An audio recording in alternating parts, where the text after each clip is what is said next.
Salam, salam. Inshallah, everyone is doing well. Welcome back to another little visit in the library. So I got thinking, the first video I showed you this beautiful Quran, and it's very inspiring, to see the work of art. And I mentioned to you in the video that the people that printed this, that produced this, also produce the hadith. So I was thinking about doing a video to show you some of those collections. Actually, you can kind of see them over here behind my back. Some of them are here. But that got me thinking into something else. I wanted to share with you what I believe is probably one of my most prized possessions, one of my most valuable books. Not necessarily in monetary sense, but it's valuable because of what it stands for and what it represents. It's valuable to me because actually it was preceded by a dream, which I don't want to get so mushy with you, so I'm not going to share with you that. Maybe I'll share with you that story another time when I feel like I want to open up. But for now, it's a very special thing that I acquired. It's a recent acquisition for me. But here I have in my hand the entire printed edition of Sahih Bukhari, known as the Sultaniyya print. This is not the first time Sahih Bukhari was printed in the Muslim world, but this particular edition came by order of Sultan Abdul Hamid II, the famous Ottoman Khalifa, rahimahullah, and he had tasked the then Sheikh al-Azhar, Sheikh Hasan al-Nawawi, rahimahullah, with taking the most authentic manuscript of al-Bukhari, known as the Yini edition. I'll talk about that in a second. And looking at some of the early printed editions, collecting a group of Azhari scholars from across the different schools of thought to review it, and then to use the Bulaq press, which is one of the early presses in Egypt, to print this edition. Before I jump into that, I'll show you some of the pages. Let me tell you a little bit about what this Yunini manuscript is. So there is a famous hadith scholar. His name was Sharafuddin al-Yunini, and he died in the year 701 of the Hijrah. And then there is the famous, and Sharafuddin al-Yunini comes from what is today Lebanon, that Levant area. And then there's the famous Andalusian scholar of Arabic, grammar Ibn Malik, who died in the year 672. He actually left Andalusia, Islamic Spain, and he came and he settled in Damascus. Sharafuddin al-Yunini was obsessed with Sahih al-Bukhari. That was like his thing. In 1 year, they said that he went through it and reviewed the entire Sahih al-Bukhari 21 times. So he was known as the Bukhari guy. He's the guy that was obsessed with collecting all the manuscripts of Bukhari and putting it together. When Ibn Malik came to Damascus, obviously his fame preceded him, and he's known as this grammarian. So people sought him out for to learn the proper rules and grammar and syntax and stuff of the Arabic language. So Sharafuddin al-Yunini went to Ibn Malik and said, why don't we have a gathering in Damascus? We'll bring together as many people as we can, and let us read all of Sahih al-Bukhari and produce the most authentic manuscript, most authentic edition. Of course, Ibn Malik was the senior, al-Yunini was the junior, but al-Yunini was well known and renowned for his memorization of the hadith and as being an expert in Sahih al-Bukhari. So al-Yunini sat down and he would narrate the hadith. They sat down in 71 gatherings. It took them 71 gatherings to do this.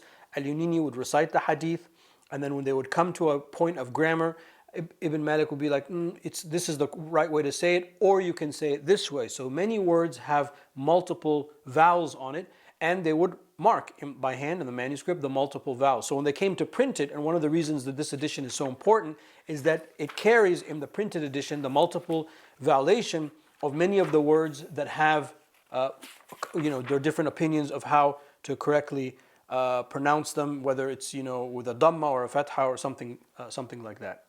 So again, it took them 71 gatherings, and they did that. And at the end of each volume, they would write a note.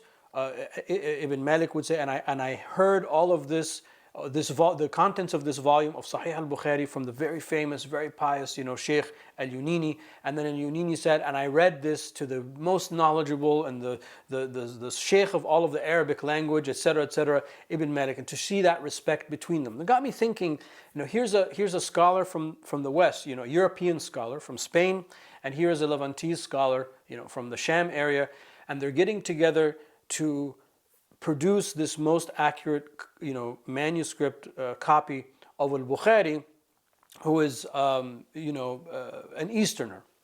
And then to see this printed edition, and I've been talking about it, so it's kind of heavy, but I want to show you, it's an early print edition. It's kind of hard in the camera to see, but a lot of the words will have the multiple validation, and then in the margin here, there will be the corrections that some of the later observers would have of the text.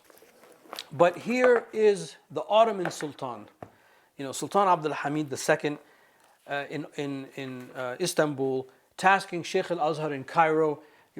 He could have asked anyone, and he had many printing presses under his control. But to see the respect that the political leadership had for the Azhar, that was something that's touching for me.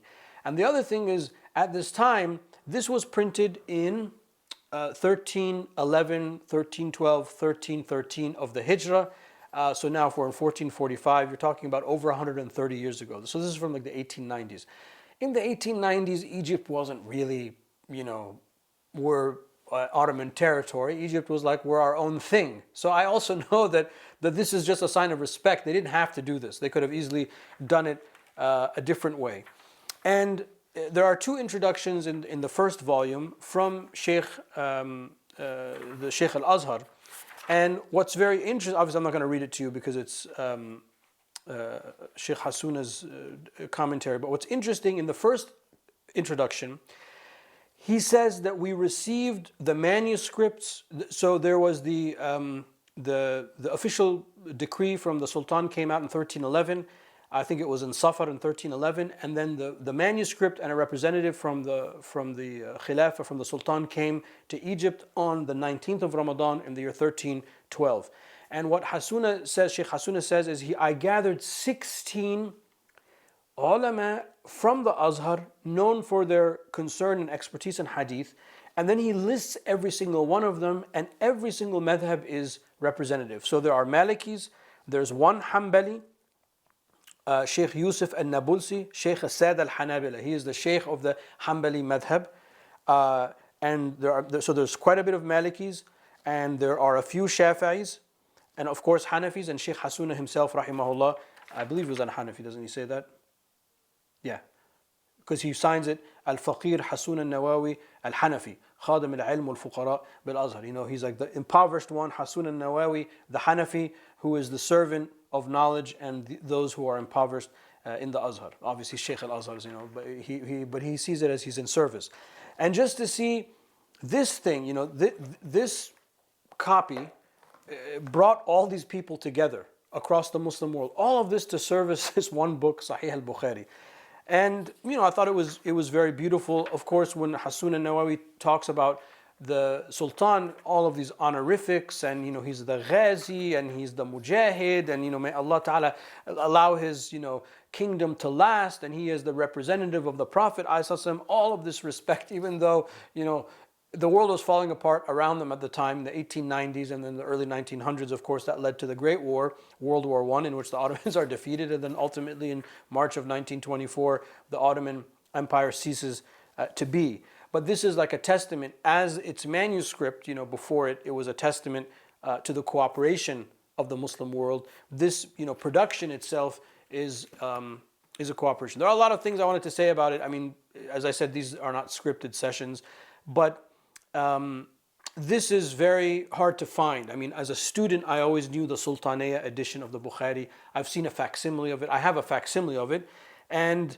a long time ago, I gave up any hope that I would ever acquire it. And alhamdulillah, this came to me as a tremendous gift. It actually came to me a gift on the day of the birth of the Prophet ﷺ, on the 12th of Rabi al-Awwal, as I was in Istanbul with my family, completely unscripted, I had no idea I was going to do this, buy it. I had no idea I was going to.